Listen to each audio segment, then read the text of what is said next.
Hey guys, thanks for joining Must Play. We have an awesome level select episode for you today with Derek Thomas, better known as Monterey Golf Guy on Instagram and TikTok. Derek walks us through one of the most hyped 9-hole golf courses in the nation, Northwood, up near Santa Rosa, California. TJ gives us a little trivia on the course, walks us through some 5-star and 1-star reviews, and as always, asks Derek which 3 Must Play test questions he thinks Northwood would pass with flying colors. Let us know if you agree and enjoy the pod. Derek, welcome to Level Select. We are so excited to have you on today.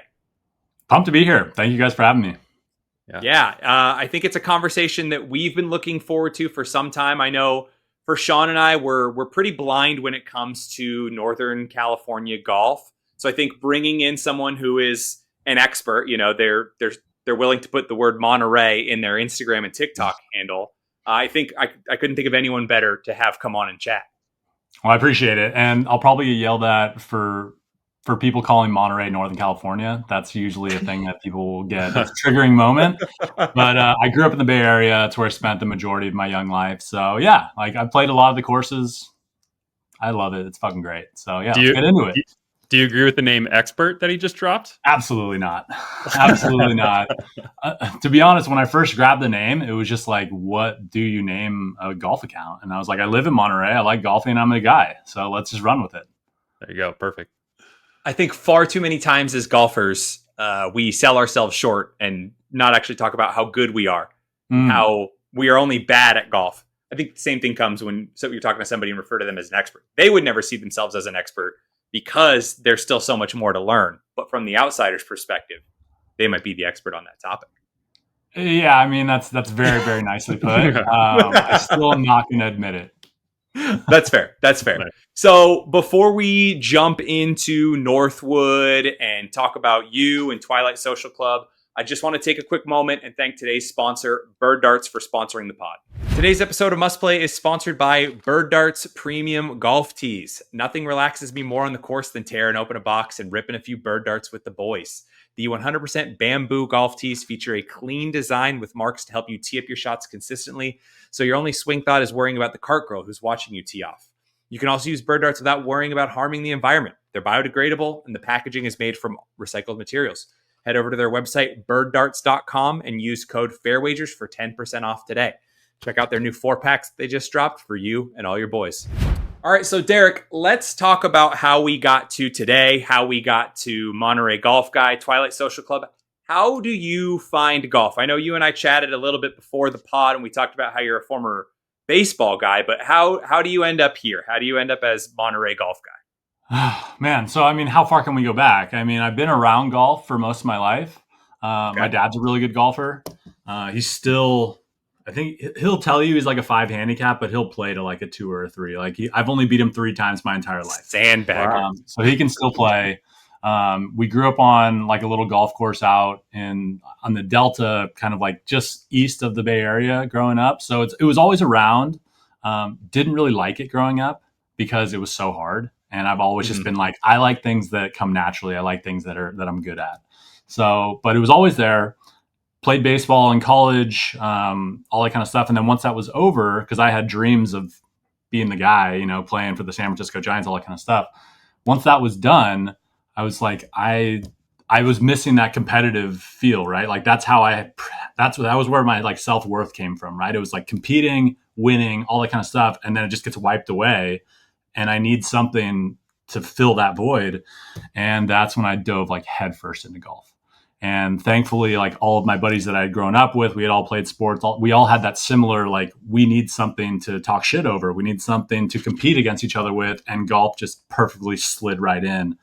And so I would say, I'm 38 now. I ended college around 21, 22. So like 15, 16 years, just been like a diehard sicko golfer. So yeah, I mean, that's kind of where it was. And then to answer your question, how Monterey Golf Guy started, I work in the agency world. My wife and I own a creative agency. Pays the bills. It's good. We love it. But I was kind of missing some. I felt like creatively stunted, right? Like I was like, all I do is just work hard for other people, and I needed something to like reinvigorate me. And so one day I woke up early, played Pacific Grove golf links, and I filmed every single hole. And I started posting like little hole vlogs. Like I think did like 3 holes at a time. Yep. And in no way did it take off, but it was like, oh, like I could do it, right? I'd never made videos before, never done any real like posting consistently. And I just did it and was like, why don't we just like do this? It's fun. And who cares what happens? And that's just what we did.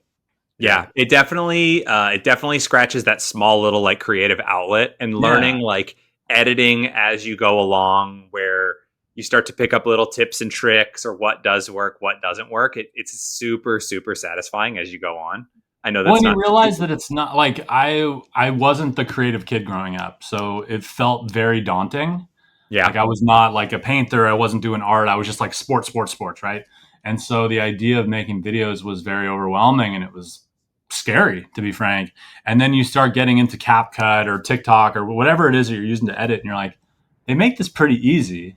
And don't get me wrong, like making a great video versus making a video is very different, but like the entry is not as complicated as people think it is.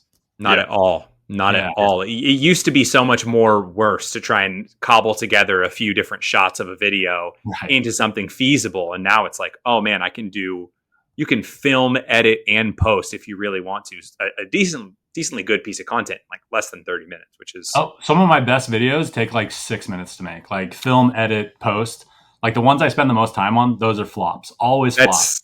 That's the general rule, right? It's an inverse proportional scale. The more time I put into it, the worse it does, and the less time I put into it, the better it does. Exactly. Go ahead, Shawn. I have a question for you. We have a lot of former baseball players on this pod randomly, and I am one myself. Do you have a superstition out on the course? Because I know a lot of baseball players have some superstitions out on the... Oh, I have too many. Yeah. So glove, always in the left front pocket. I'm not a back pocket guy. Glove. Whoa. I know. Weird, right? So that's one. 2 tees and a ball mark and a divot fixer in the right front pocket. And then depending on what's working that day, like if we're walking to the green with our putters, we always start with the head cover getting dropped on the green. Not in the cart, not on the way to the green, on the green. And if we start making putts, it'll stay there. If we miss putts, then it gets put in the rough. And then if we keep missing, it goes. I'm a sicko, dude. Like, it's crazy. No, dude, I'm the same. I know it. And it's hard to explain to people who didn't play baseball, but like, that's just a thing. When you're in a slump or whatever. I had like my game day sliding shorts. I had I was weird, dude. I have all that stuff. Yeah. The interesting one has been like how deep some people's golf sicko like not stipulations. What is the word you just said? Superstitions. Jesus. Go. Like I know Blake, who we've had on the podcast multiple times, one of my buddies from work, is like the same way. Like he's like 2 tees from Bay Hill in my pocket, my grandpa's silver dollar, and an extra ball always in my right pocket. Like he's very similar to like what you have. The head cover one is one that I have not heard. Shawn, would you care to... I know Shawn and I have had clips where we've talked about if you're playing well and you're wearing a hoodie, but the weather heats up, you leave the hoodie on. Or if you're playing well and it gets really cold and you weren't wearing a hoodie, you're not going to put your hoodie on. You're going to stay in your polo. Shawn, you got any other weird ones that you might want to divulge while we're here? Mine are all about how I feel. So like something in my pocket doesn't really do anything for me, but like how my shoes feel on my feet. Like if they're too tight or too loose or whatever. So like I've convinced myself in my brain that my superstitions are legitimate versus like a superstition. And so I'll be like, well, yeah, of course I wouldn't take something off once I'm playing good, even if it's too hot, because it affects my swing path, or my shoes are a little too tight, but man, I'm making great contact and I feel like I'm pushing off the ground. I'm going to keep them tight, even though it's uncomfortable. And the justifications we make are insane. Dude, I convinced myself they're so legit, but they're not. No, but it plays, right? It's like all that you're trying to do is just feel more comfortable over your golf shot, right? Exactly. Like I'm convinced that 90% of golf is just like feeling confident over that shot. Yeah, mental. And if some weird thing with the way your shoes are fitting that day is helping, it's working. Yeah. But the weird part is when the other thing happens, and maybe like this happens to me every once in a while. I'll walk up to the tee and I'll be like, shit, I broke my tee on the last hole. Now I only have 1 tee in my pocket, and now I'm thinking about it. Like there's nothing's changed, but something came into my brain and said, this is different than before. And then who knows what's going to happen. Yep. So, yeah, it's crazy. Yep. Yeah, Thanks I for the think tangent. no. I think you're absolutely right. Where like there's nothing worse than standing over the ball and being like, oh, I skipped over this part of my routine, and then you have to like step off of a ball, and then you're thinking about the fact that you already stood over a ball and stepped off Right. the ball. I'm an absolute nutcase on a course. I have not figured out the mental aspect yet, so there's a lot of those doubts that creep into my mind when hitting the ball. It's nonstop. Uh, It's it's every non. single round there's something different, and that's probably one of the main reasons why I love the game is that you're just consistently battling with your own self over the dumbest things, the things that no one should think about, but we're just sitting there rattling our brain over nothing, basically. The tinkering. There's so many tinkering Mhm. things you can do. Yes. And it's super relatable. And if we tie it back to like your account, Monterey Golf Guy, you've done a really good job of kind of blending relatable golf feelings that everybody's got. You've merged a little bit of your own personal style in there, as well as your ability to tell a great story. But if there's somebody out there at home who does not know who you are, if you could distill your brand voice down to one sentence, what would that one sentence be? What are you going to go with? So being a good storyteller, like this is the side that I'm really bad at. You know, this whole like breaking down Elevator pitch. Yes. I would say like I'm just about making golf less stuffy. Like that's all I really care about. Like it's Nice. talking about golf and making it so more inviting for more people to play. You know, I love that because I think that's where a lot of good and great golf social media accounts come from, is the position of like, we're going to talk about stuff and we're going to do things. But I think ultimately our goal is we don't care what you do out on the golf course or how you do it. We just want more people playing golf. Like, yeah, we want to make the game just more. I want everyone to come. Sorry, keep going. No, you're good. You're good. It's just we want everybody to enjoy it. Like whether you're good, bad, I won't say fast or slow because that's a different story altogether. Well, I was going to say, everyone can come to the course, just play fast. I don't care. And that's the only thing that matters. Just play fast. That's all that matters.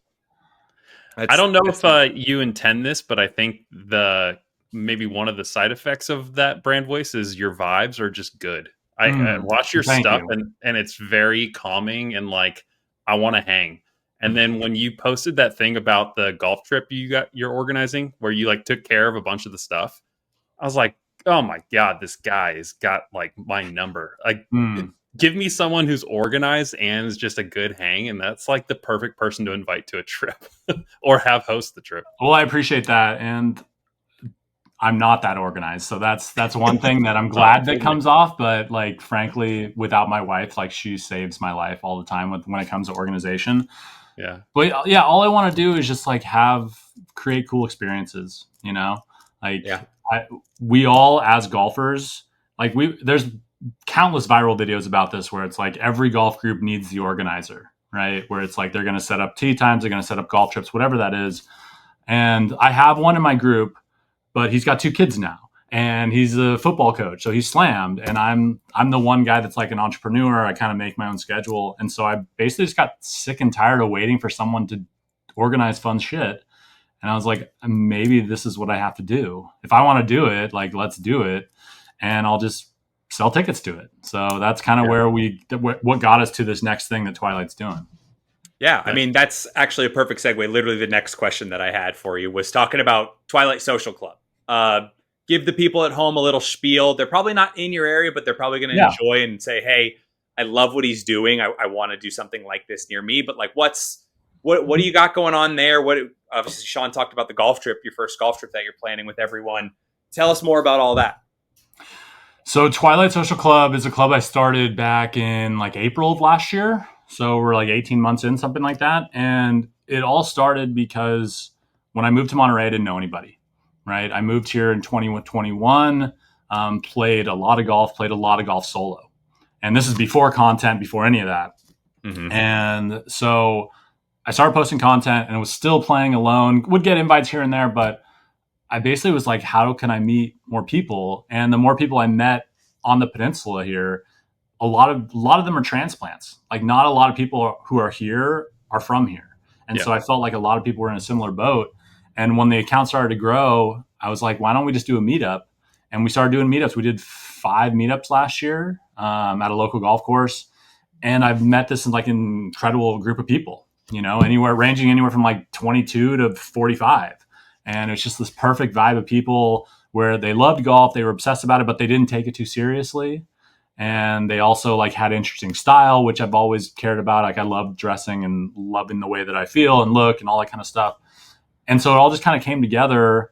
And so it morphed from golf meetups to, we did tournaments earlier this year. We did a Ryder Cup in March, and we called it the Cypress Open. It was a two-man best ball back in June. And I basically was like, what's next? And going back to what we were just talking about, I was like, I want to do a golf trip. Why don't we just do a golf trip and make it like a 20-man trip down to Paso Robles? So that's happening next month. That's so sick. That's cool. Yeah. So cool. It's been a fun journey. You already know the courses you're playing down there? Yeah, so we're playing Hunter Ranch, which is an insane course. Really, really good, really tight, really firm and fast. And then we are playing another course about 10 miles south of Paso Robles called Chalk Mountain, where I just did a trip down there a month ago. I shot my career low 1 under, so it has a special spot in my heart. Damn. Woo.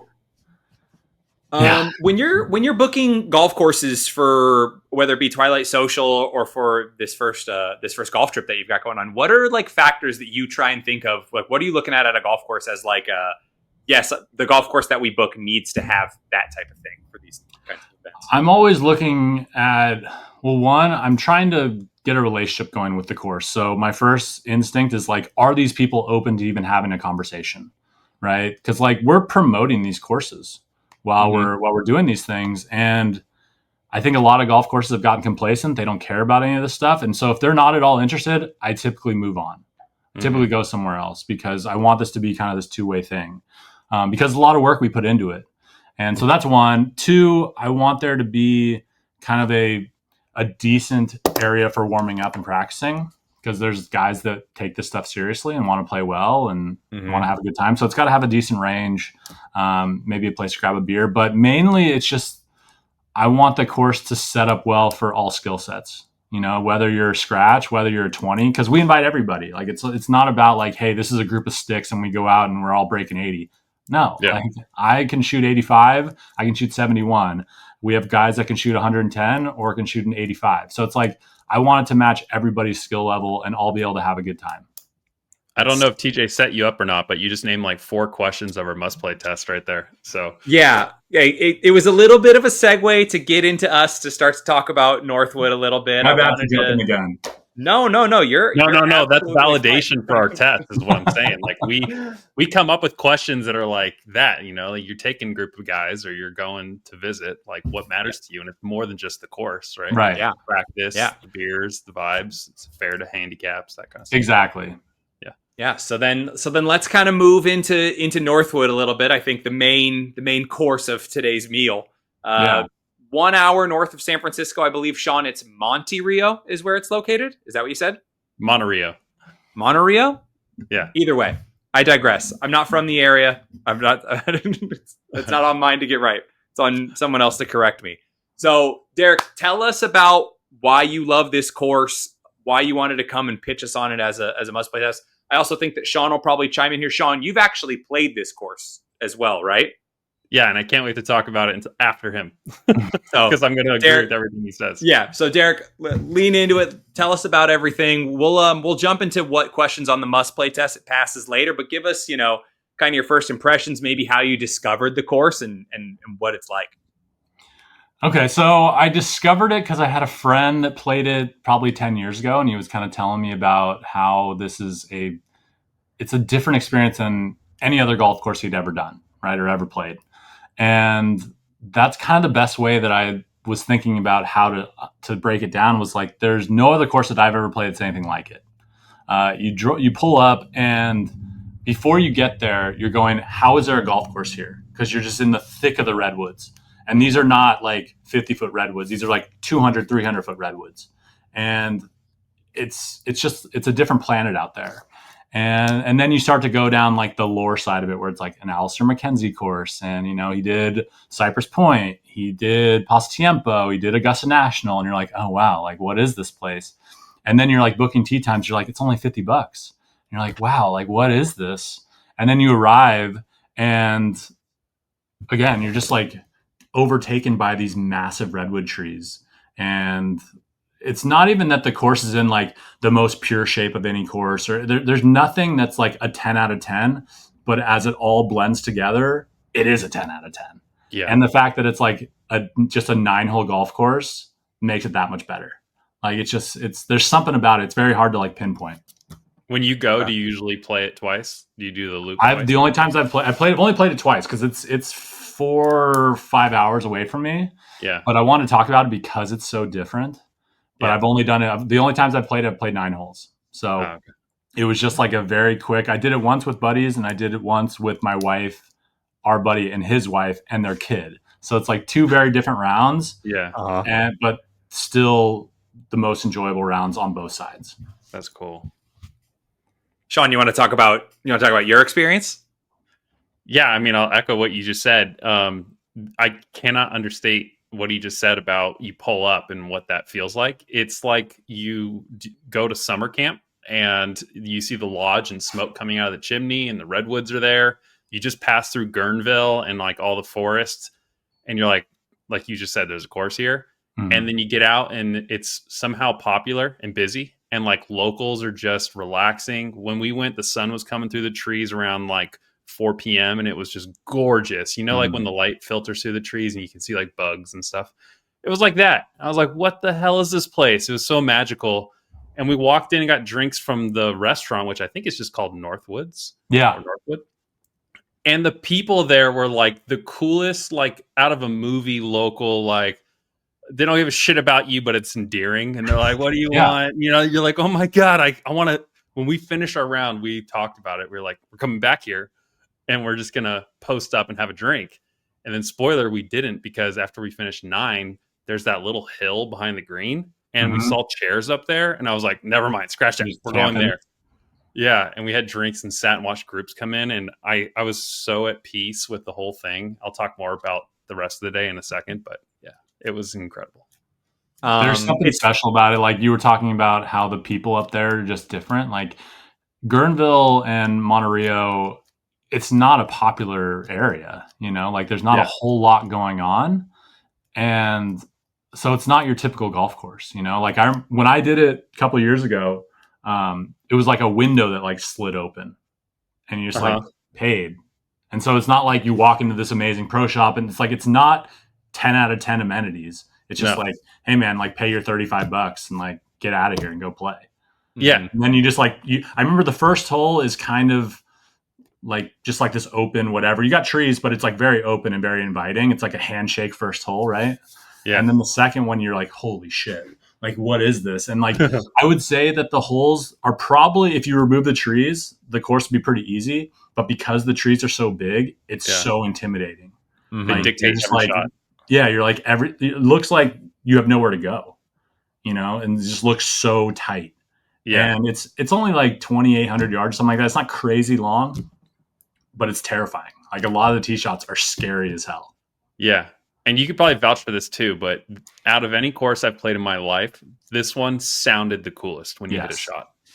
It just echoes. The echo you get off the trees. I'm gonna put clips in this pod when it comes out because I have clips of Jonesy hitting drives and it's just making the coolest sound off the woods.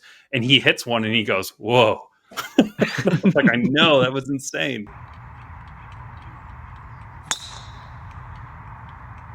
It's wild. It's a special place.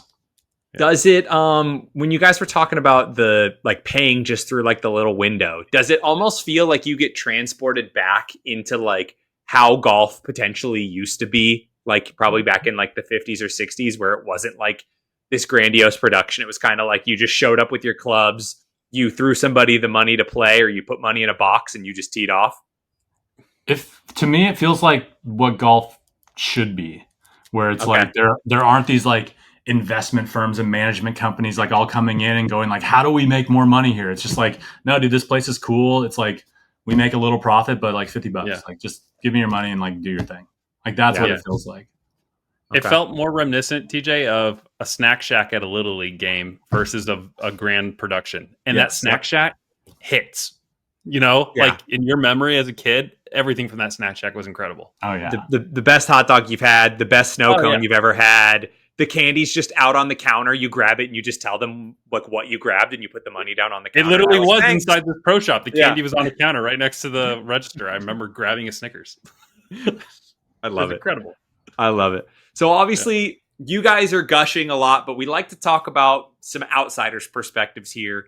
We like to usually go out, grab a 5-star review as well as a 1-star review and just get some alternative perspectives and then maybe reinforce what you guys have talked about, saying that these aren't just your guys' personal experiences. So we'll lead off with the good review.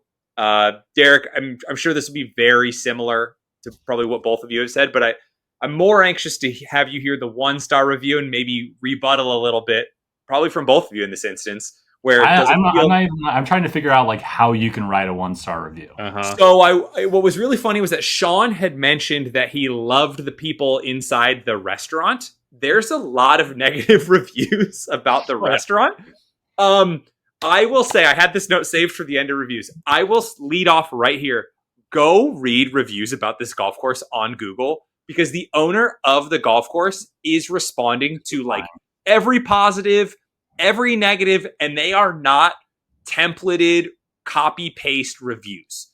He is responding to all of these like verbatim and like trying to right wrongs, telling people that the restaurant is owned by somebody else and not by the golf course, so that they should be removing their 1-star review from the golf course because they had a bad experience at the restaurant. So there's a few things in here about the bad review where we can kind of, I'm interested to hear what you guys have to say in rebuttal to it, but we'll lead off with the 5-star.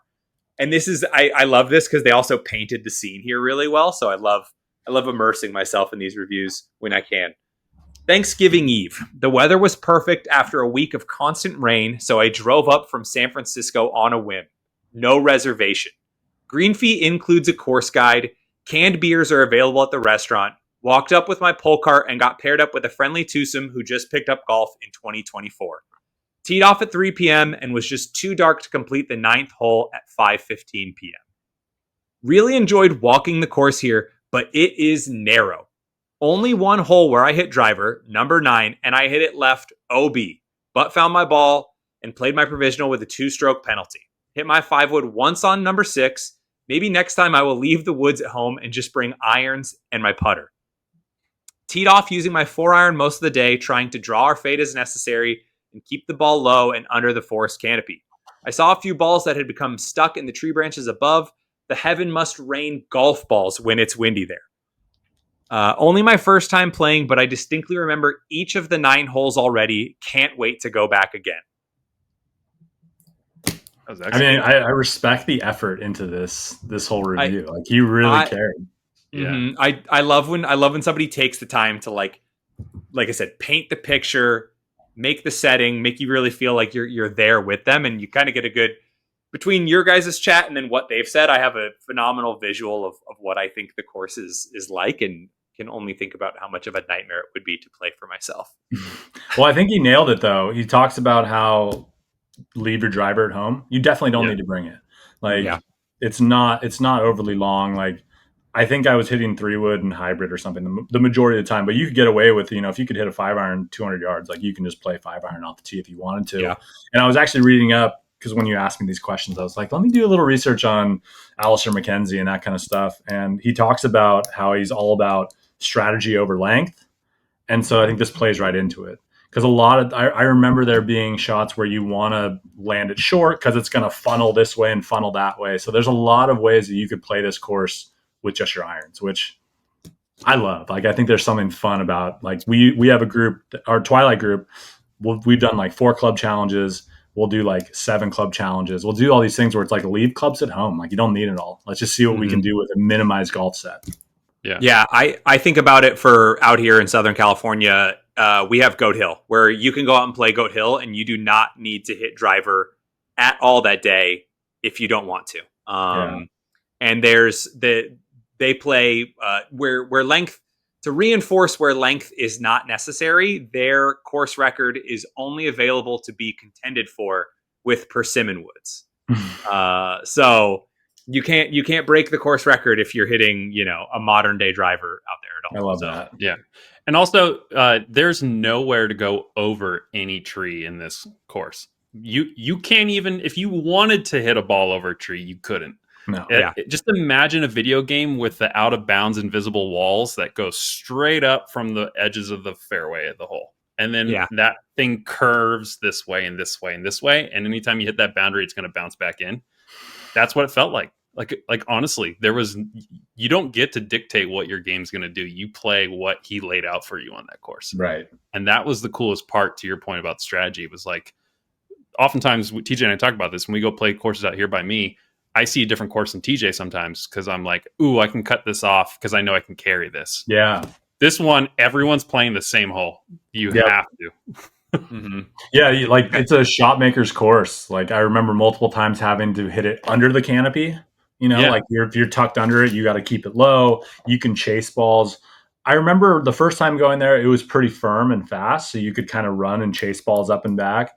But the second time, it was a little overgrown, so you couldn't really pull that off. But still, like those elements of a golf course make it so much more interesting to me. Like I think this course just offers so much more fun than a lot of other courses. Agreed. Okay, let's hear this 1 star. I was going to say, speaking of not having fun, let's lean into this 1-star review here. Save your time and money. Don't ever go to this BS course. They will charge you $200 for a Twilight fee and then let a bunch of people that have never played golf before go in groups of 6 to 8 golfers. There is a marshal that does absolutely zero at the course. It took us over an hour to play 4 holes. Then we asked at the end if we could get any of the $200 back, and they just snickered and told us that we would have never gotten in 18 in 2 hours, which is complete BS. The course is short and not difficult. Don't give your money to these crooks. The marshal and the guys at the front desk should be fired. Complete trash. There was a response to this. That's insane. Well, I will say, if your response to the fakeness is the $200, the response, I believe, from the owner talked about that the $200 was what the group was charged for the golf course. Okay. I was going to say, I looked at the rates today. They're not even close to that. Yeah. Yeah. No, I think he got back to them and said, the $200, you're making it sound like I charged you $200 for a tee time, and I charged you like $200 for your group to play twice. Like it was a reasonable fee. Well, and then he said 4 holes in like more than an hour, or like less than an hour, like 15 minutes a hole is like decent pace. So it's like, standard. I don't know what you're complaining about there. So there's numbers of ways that we can break this thing down. Yeah. Mm-hmm. Also, I don't want to play this course fast. I want to enjoy myself out there. It was one of the most peaceful walks I've ever walked. Yeah. And I don't recommend getting a cart for this course, by the way. No, you don't. We got paired with someone that took a cart because I think they had some issues, but like everyone's walking and it's a perfect course to walk. It's all I wouldn't. I couldn't imagine walking or like thinking I need a cart for a 2,800 yard 9-hole course. And that's especially in the middle of the woods and being like, why would I want to go any faster through this and just drive past everything? Right. Part of like this golf course is you're walking and you're just like looking around. Like that's half of this thing. Like you're obviously trying to find your ball, but you're just like, there's just like majesty of trees. And you're like, holy shit, this is real. It feels like a video game course. It does. Yeah. I was blown away at how wide the trees were at the base. Like I have a shot again of Jones and I'm zoomed in on him. I zoom out and he looks like a little minuscule ant compared to these trees, man. It's insane how big they are. It really is. That's crazy. I mean, for a tree to get up to 200 feet, right? It's got to be pretty damn sturdy at the base, right? Like hundreds and hundreds of years old. Yeah. Okay. Well, I want to let Derek talk about the must-play test. Shawn and I devised the 10-question must-play test to try and help fairly evaluate all aspects of a golf course. We asked Derek to bring 3 of them to the table today that Northwood would easily pass. So, Derek, what's the first one on the must-play test that you want to look at? Forgive me, guys. I need to pull up the questions again. I have a good story if you want me to tell it while you do that. Please. I'm trying to find this stupid thing. All right, TJ, this one's for you. So people may not know that Jones and I work together, and we went up for a client visit, and then I snuck in a trip to Northwood as part of the San Francisco client visit. And we convinced one of our clients who lives in that area to come meet us for a wine tasting.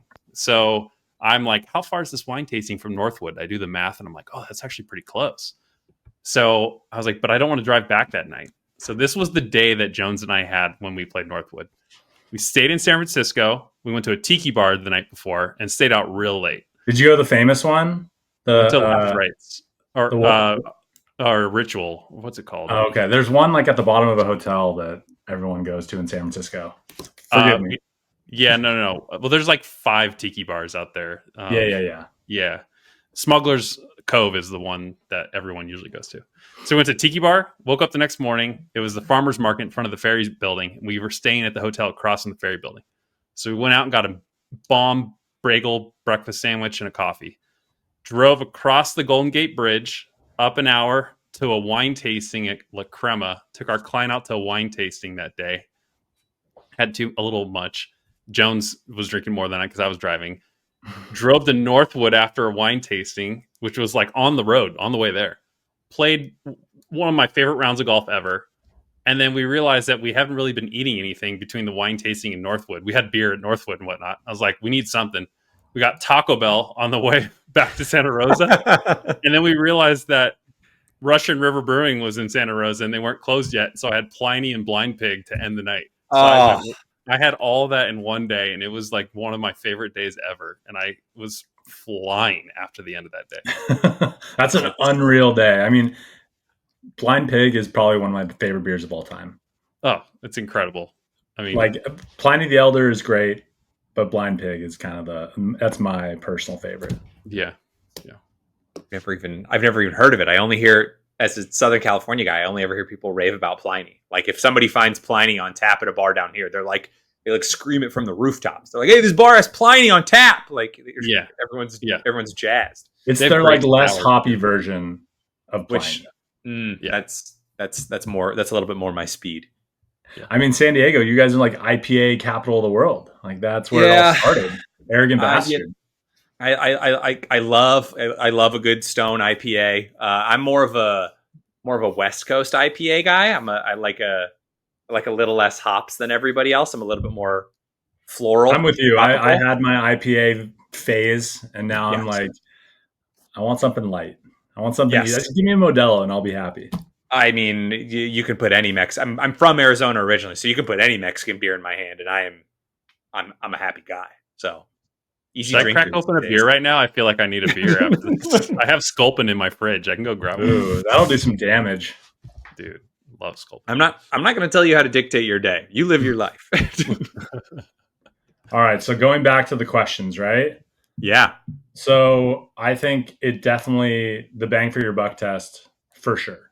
Like I checked the rates today. I think weekday like afternoon rounds was like $33.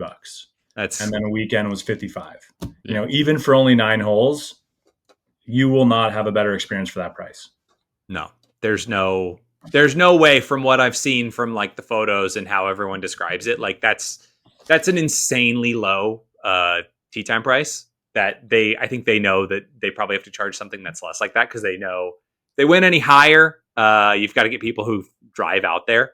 Right. And it's 9 holes. Don't forget. Right. How often are you willing to drive an hour for 9 holes if the tee time was $75? Right. Yeah. The interesting thing, so this is what I told you one of the times that I played, I brought my wife and my buddy's wife and their kid. Like this is the part that I think is interesting is that my wife's not a golfer. Like golfing is really not anything she really cares about. She had a great time just hanging with me and being in that nature. Like it is so different from any other golf course that you can bring non-golfers there and even they will be amazed at it. And that's what I think this course offers that others won't. Right. And you know, going back to some of those reviews where it's about the vibes and that kind of stuff, like there might be 6 people on a golf hole at the same time. Mm-hmm. Like it doesn't matter. Like you're just like, wow, this place is incredible. I don't care what's happening around me. I love me a good party hole. I love playing with like a foursome behind me or in front of us, and we find a spot on the golf course that's maybe a little bit of a blind spot to a marshal, or after a marshal passes and we know we won't see one for a bit, and getting everybody all jammed up on one hole together for a little bit. Those vibes are immaculate. We actually are at our first meetup last year. We have the Malbon stuff. The CEO, Stephen Malbon, lives in Carmel, and so there's a store here, and he has like a crew of young kids that work at this place. They're like 24, 25 years old.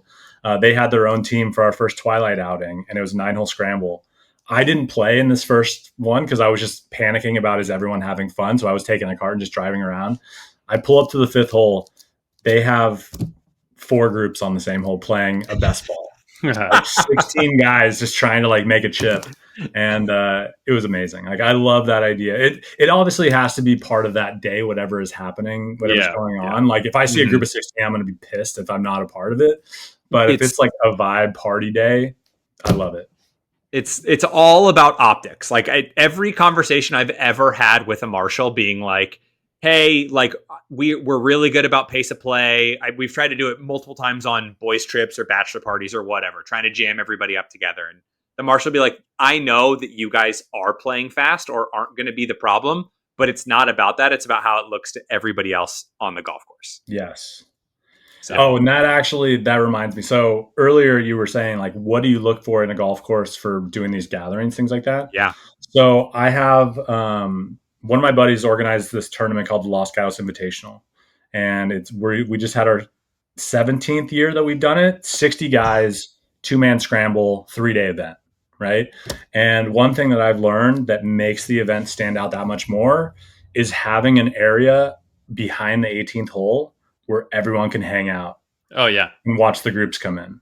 Like, whether it's part of the restaurant, whether if it's just like a hillside that we can like bring the cart girl out and like get a bunch of drinks, like having everyone hang out on 18, watching the groups come in, man, does that like elevate an event. Oh, yeah. We were talking to the guy from Chasing Aces in Portland, and he does that at his Franklin Open tournament where he sets up the vendor stands and all the seating essentially around the last hole. So you can just all hang and watch. But like everyone's chirping each other, it's like you got a 5-foot putt. Now you got 30 people watching. Yeah. Like, this is the real deal. So yeah, that's another thing. So sorry to derail it. No. I love that. Let's, what was the second test that you wanted to talk about here for Northwood? So it was the buzzworthy test.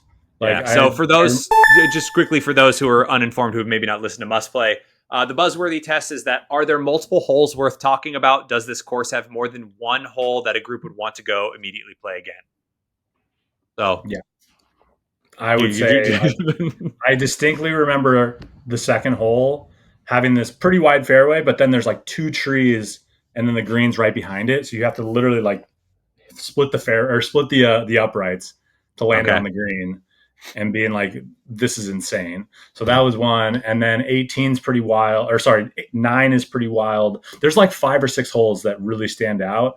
And it has the signature Alister MacKenzie where there's like contours in the fairways where you could be like, it should be a ditch, but it's fairway. It's like they have these wild and they're 4 feet deep and they're all over the place. I think most golf course architects would just fill them up with dirt and then grow grass over it. He's like, no, like, let's build this into the fairway.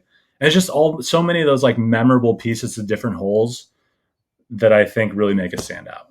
Yeah. I as I've gotten more comfortable with my golf swing over the past few years, I've started to appreciate more things like that. I also love that, when people remove the idea of forced carry is what makes golf difficult. Whereas maybe having a like 20-degree downhill that I have to stand on to hit a ball is equally as difficult as having a forced carry into that. So I like harken back to Goat Hill, where I think of like 16 on Goat Hill, Shawn, where it's like, yeah, you can pump driver, but if you pump driver, like, you're going to hit it down into a little ditch, and then you have like a 30-foot pitch shot up a hill, or you can like lay up with an iron and then you have like a 120-yard shot in that's like relatively flat. This course is like that.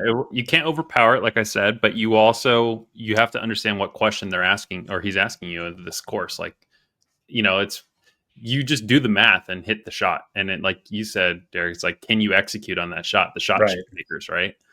Because like, besides bending it, there's like, how much can you control the run out of your shot? Because if you're not, you're boned by your next shot with the trees, right? And you said like under the canopy, that first par 3 is one of the holes I want back. There's like an overhang, and I'm sitting there with a pitching wedge. I'm like, this is gonna hit that branch. Like, what do I play here? Do I hit a punch shot for like 130-yard par 3? That sounds stupid. And then I'm like, no, I think I have that. And I asked Jones, and he's like, pitching wedge isn't gonna hit that. So I hit pitching wedge. I maybe came like 2 feet from that branch. Like if I had hit it a little higher, it easily could have hit, and it landed like perfectly. And I was like, that's insane that like it was that close. But that was like, I don't know if he's like the people who are taking care of the course are like aware of that kind of stuff in terms of like, when is it getting too low, or do they let it go? But like, that's the level of calculations I feel like you have to do here. Yes. You have to think your way around that spot, because again, you're not just going to hammer driver and go find it. No. Like, if you do that, you're going to be boned, like you said. Yeah. So it's like, okay, what club do you want in? What does it look like? And I remember, again, this is not a course I played 20 times. I played it twice. So it's like, forgive me if my memory's messing with me a little bit. But I remember walking away with just remembering like, there's a lot of like, not necessarily blind, but because of the trees, you can't see the whole green. You can't see everything that you need to see. So you're like, I don't know where the miss is, So it's like, you're just going at flags, hoping that it's the right move. And then you need a second go round to be like, okay, don't do that next time. That is not the play. But I think that's what makes it fun. But it's like, you're not alone courses in that. where everything's just right in front of you. This is not that course. Yeah, no. But you're not alone in those blind spots, because you hear other trees getting knocked. Yes. That's talking about echoes, right? Like, you'll hear the echo of your own shot, but then you'll hear 9 more balls just ricocheting off trees the entire day. Yeah. Okay. So, and then what was the last test that you wanted to pass it here on for the must play test? The vibes test. Okay. I think Shawn would agree. Oh God, yeah. Again, like, if I can take people that don't golf and enjoy it, like that's a big pass for me. That's 5 stars. That's all of it, because then everyone can have fun, right? Like, we brought my friend's little daughter, who was like 2 years old, and she was just kind of running along the fairway next to us, and she was having a great time. So her mom and dad are having a great time. We're having drinks, so the wife's having a good time. I'm playing this incredible golf course, so I'm having a good time. Like, that is the vibe of this course. Yeah. Like, you're not going to a plus level golf resort. You go into this crazy place in the Redwoods that shouldn't be there. But you were talking about how quiet it is, how calm it is. Like, all that culminates into this just incredible experience. That's all. That's the only way I can describe it. I have a picture of the vibes I'll put up there, but you guys can see right now. There it is. Yeah. I mean, look at the Redwoods, just how big they are. They don't even make it in the full screen, but I'm just having a beer right behind 9 green, and there was smoke coming out of the cabin behind me, the restaurant. People were out in the patio. You hear a little, like, they were watching a game or something, so there was little cheers here and there for whatever game was on. I wanted to stay there till dark. I told Jones, I was like, hey, what if we don't make Russian River before it closes? Like, is that a big deal? And he was like, I think this is the spot. I was like, I think it is. But then I realized I was starving.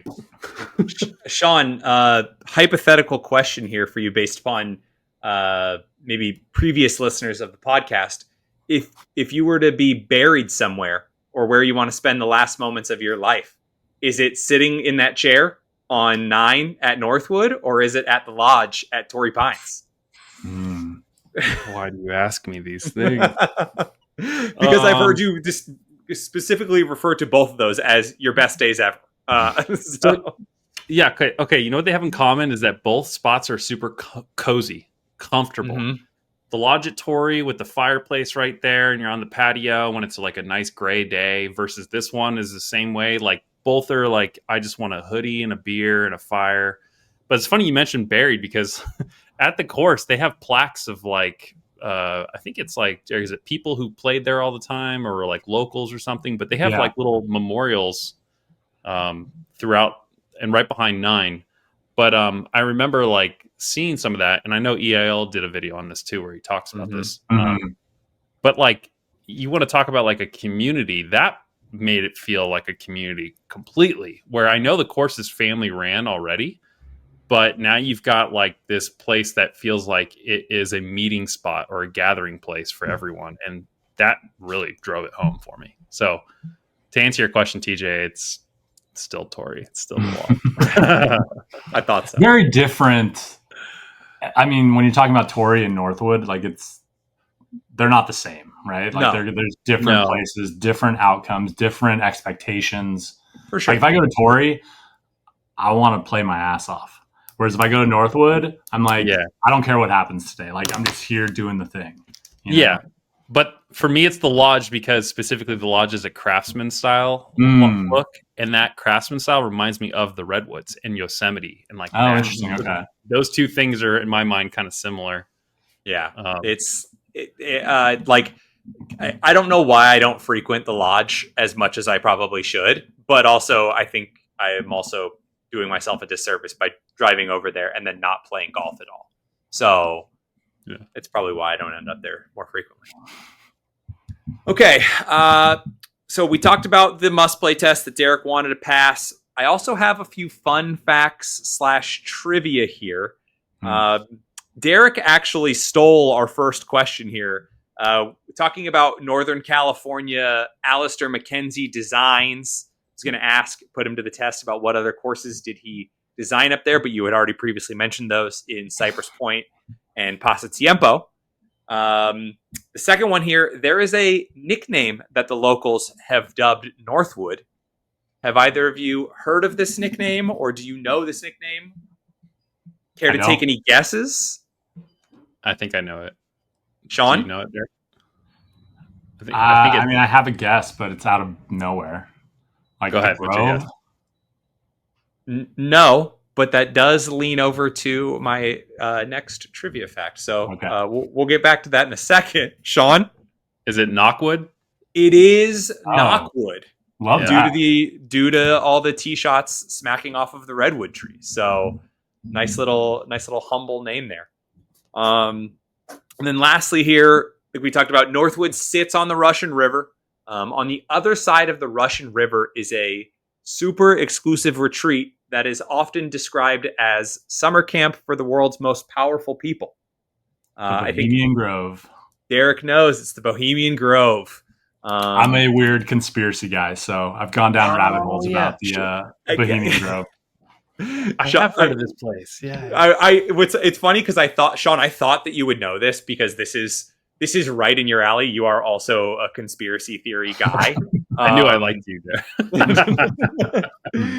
I thought for sure that Shawn would nail this one, but obviously Derek was already tipping his cap on that second question there. I have a friend who you guys would all know, but I'm not going to share his name, whose dad is a member of the Bohemian Grove, and he swears that none of the weird shit happens there, but I've gone down enough rabbit holes to know that there's something weird going on out there. Mm-hmm. So, have you seen that guy that broke into it at night and like filmed a bunch of the stuff? Yeah, what's his name? The crazy guy. I forgot his name, but yeah, there's a guy. There's footage of them doing some weird rituals where they're burning an effigy and doing really weird shit up there. But it's all like ex-presidents, CEOs. Mm-hmm. You were right, like leaders of the world go there like once or twice a year. Yeah, it's crazy. Okay. Well, was there anything else that you guys wanted to cover about Northwood? Anything that we didn't touch upon today? Anything that you want anybody at home to know why they should go out and go play this golf course? I mean, it's not far from like wine country. So if you and the partner like want to go have some wine, like this is a great place to just go and I think also with 9 holes, I think 9 holes is also, as a person who is trying to introduce their wife into playing more golf, 9 holes is the right price and the right amount of time to dedicate to get that person out there, right? Where you're saying, look, at its worst, it's probably only going to take 2, maybe 2.5 hours out of our day. It's not a full 18 on a championship size golf course that's going to be a 4.5 hour For them, maybe time suck. Yeah. Also, full if day you're, thing. Yeah. if you're if you're paying somewhere in the range of $30-$35 for 9 holes and they only want to play 4 and then they want to stop, you're not like, sick, I spend a bunch of money on a tee time for you to come out and ride in the cart and look at your phone or read a book. And then also like the scenery there, like not every 9 hole, but this one especially, like you said, your wife was having a good time just being out there having some drinks. Like it's just a good place to be at, golf aside. I would say that we've done a pretty good job at describing what the course would look like, but it still doesn't do it justice. Like you have to see it in person. Like it is so much bigger than you would ever imagine it would be. Yeah. Like that's the only, like we could have AI couldn't even produce how good this course looks when you're standing right next to it. No, I agree. If there's one other thing I'll leave with, it's that it's somehow past just golf reminds me of a national park or some place where you almost want to go before it's too late. Like you don't know if this will always exist in this state. And you're kind of like, just go, just take advantage of it now. You're going to have memories of this place, and who knows if it'll be around for the next generation or whatever, right? Yeah, I'm terrified that some like VC from San Francisco is going to be like, this is an opportunity to, we'll buy it for 15 million. We'll put 10 million into it. It'll be $250 for 9 holes. Like that's what scares me the most. So I agree. Like go play it before something crazy happens. Yeah. It's almost like a time capsule of a place, right? That's what I'm trying to say. That's a great way of saying it. Yeah. Before the family who runs it just is done and wants to cash out and says, cool, we could get that money for it now. And we can be done. Yeah. Mm-hmm. Okay. So obviously, Derek, huge thank you for you hopping on, chatting Northwood with us, telling us about your story, your history with golf, Twilight Social Club. It's been honestly great to connect. So thank you so much. Fingers crossed someday that I will make this trip or Shawn and I will make this trip. We'll figure out a way for all of us to play it or for maybe even me to play it. And then we'll have Derek come back on and we'll go through the full must play test on this. It'll be a good time. If you guys are around, call me. I will move everything to go play that spot. Okay. And we'll figure out some other places to play. Well, Shawn, maybe the next time you have a client, we figure out a way to tack on me just flying up the coast and we make it happen. I'm going in November. Okay. You didn't have to put it that close. So time to pay up, boys. Let's see it. I don't think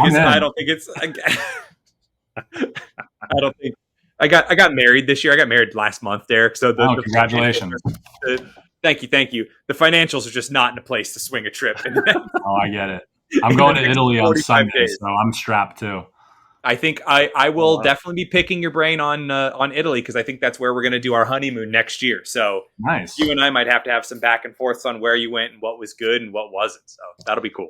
Bring it. I'm hoping for just good wines and chilling out. That's all I want. For the only other thing I would say that everyone says that Italy is right now is you're going to drink Aperol spritzes all day. Whether you're an aperitif guy or not, you're just going to drink Aperol spritzes all day. Sounds good to me. I'm in. Yeah. All right. So if you made it this far, we want to tell everybody on YouTube, make sure you go like, comment, subscribe to the channel. Make sure you stay up to date with new episodes of Must Play. We've got them coming out 3 times a month. Shawn and I are trying to update that frequency a little bit and trying to get on a little bit more structured release schedule for you guys so that you guys can depend on when that content's going to come out. If you happen to be listening on Spotify or Apple Podcasts, don't forget to rate Must Play 5 stars and subscribe for more episodes. We'll talk to you guys next time when we unlock a new level. We'll see you. Thanks, guys.